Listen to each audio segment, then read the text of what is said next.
morning students, welcome to SST So Simple tutorial. In the previous lesson, we had read about the various challenges faced by the political parties. Today, we will read how can parties be reformed. This topic is in continuation of the previous one. So, in order to face these challenges, those discussed in the previous video, political parties need to be reformed. Now the question is, are political parties willing to reform? If they are willing, what has prevented them from reforming so far? If they are not willing, is it possible to force them to reform? This is not a simple question to answer. If all of them do not wish to reform, how can anyone force them to change? Today we will discuss our topic in two parts. First, we will discuss some measures taken in the recent times to reform political parties. And the second one, we will discuss some suggestions that are often made to reform political parties. So let us begin with the first part. Enactment of Anti-Defection Law. What is defection? See the glossary. Changing party allegiance from the party on which a person got elected to a legislative body to a different party. Here, defection stands for changing a party. It means leaving a particular party after being elected as a legislator on its ticket and joining another. This was normally done to become ministers or for cash awards or for some other gains. Defection became more frequent in our country after the fourth general elections. Defections led to the fall of many state governments. Students, defection not only undermines the stability of the government but also amounts to a betrayal of the people's mandate as voiced in the last election. Therefore, a need was felt for such a law that would curb defection. Finally, Anti-Defection Law was enacted by our Parliament in 1985. It is contained in the 10th schedule of the Constitution. Now, the law says that if any MLA or MP changes parties, he or she will lose the seat in the legislature. This new law has helped bring defection down. At the same time, this has made any dissent even more difficult. MPs and MLAs have to accept whatever the party leaders decide. Let us see the second step to reform political parties. Steps taken by the Supreme Court. Students, do you remember the nomination process of candidates that we studied in the chapter Electoral Politics last year? Along with the nomination form, a candidate has to give some money as security deposit. Plus, he or she has to make a legal declaration giving full details of 1. Serious criminal case pending against him or her. 2. Details of assets and liabilities of the candidate and his family or her family. And third one, educational qualification of the candidate. This declaration is submitted as an affidavit. What is an affidavit? Look at the glossary. A signed document submitted to an officer where a person makes a sworn statement regarding her personal information. This system of declaration was introduced on the directions from the Supreme Court. This step was taken to reduce the influence of money and criminals. The concerned political party has to publish the information pertaining to the candidates with pending criminal cases, both in its website and also in newspapers. Thus, these informations has to be made public. This provides the voters an opportunity to make their decision on the basis of the information provided by the candidates. Now, let me bring to your information a recent order of Supreme Court on criminalization of politics delivered in February 2020. This judgment may have far-reaching consequences for Indian democracy. You will not get this in your textbook. It will be first implemented in the coming Bihar elections in October 2020. The court has asked the political parties to explain the reasons of selection of such candidates.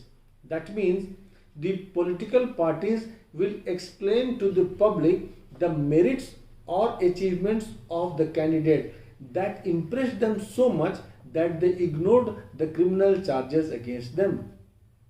The court has also asked the political parties to explain why other individuals with no criminal antecedents could not be selected as candidates.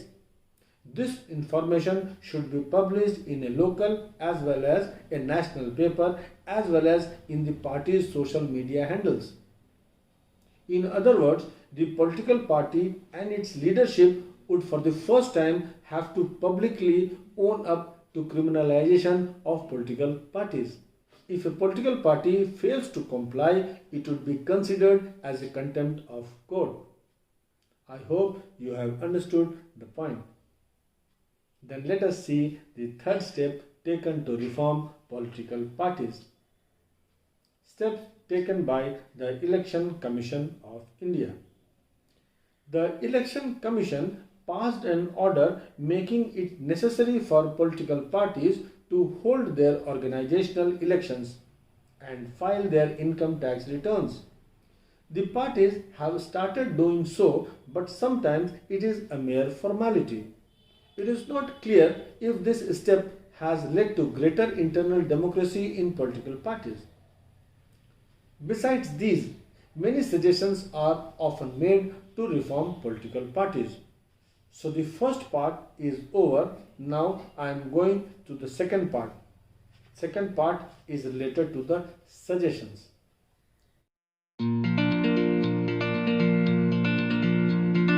Whatever we have studied so far, these reforms have already been taken up.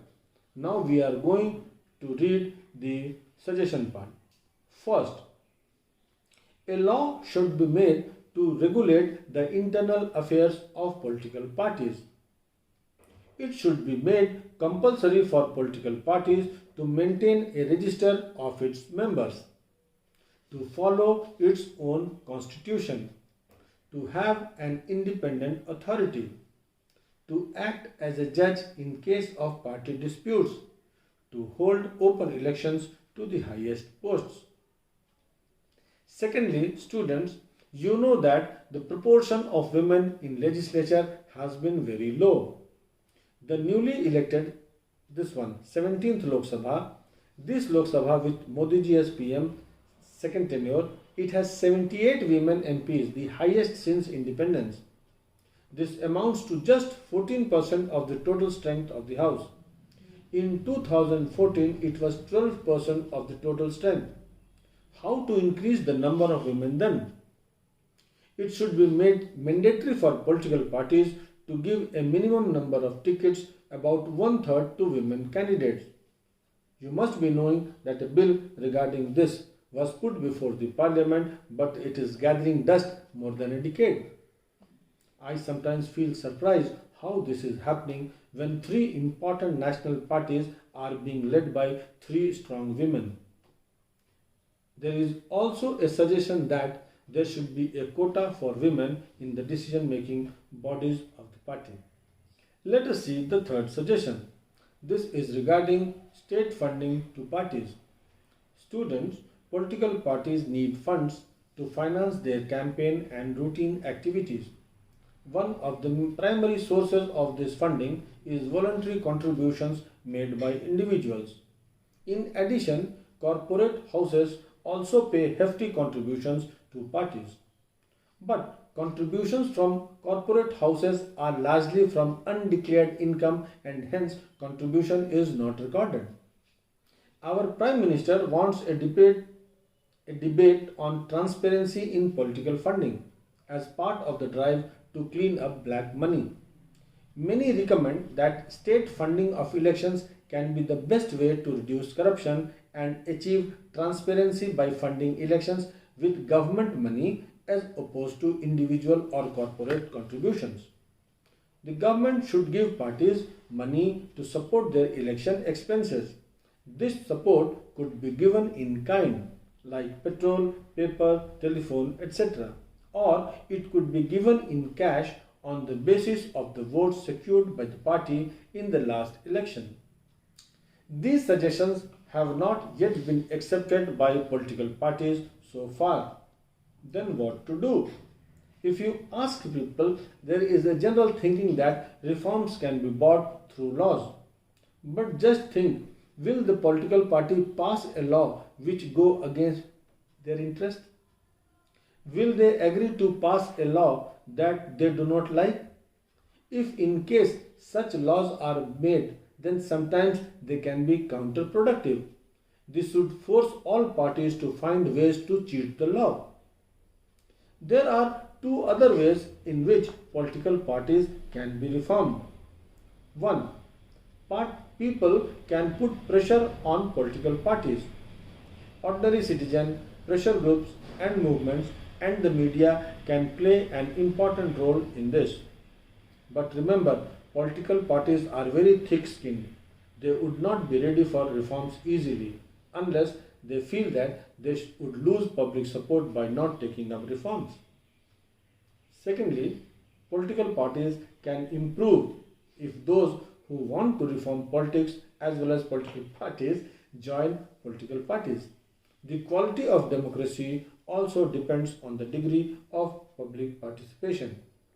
It is difficult to reform politics if ordinary citizens do not take part in it and simply criticize it from outside.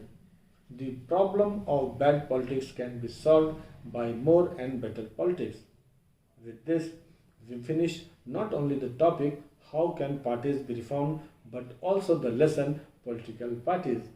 I hope you must have understood the lesson properly. Let us now see the probable questions from this part of lesson. Question number 1. What is defection? 2.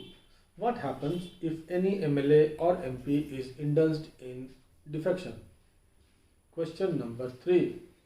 Explain some reforms that have been taken to strengthen the working of political parties.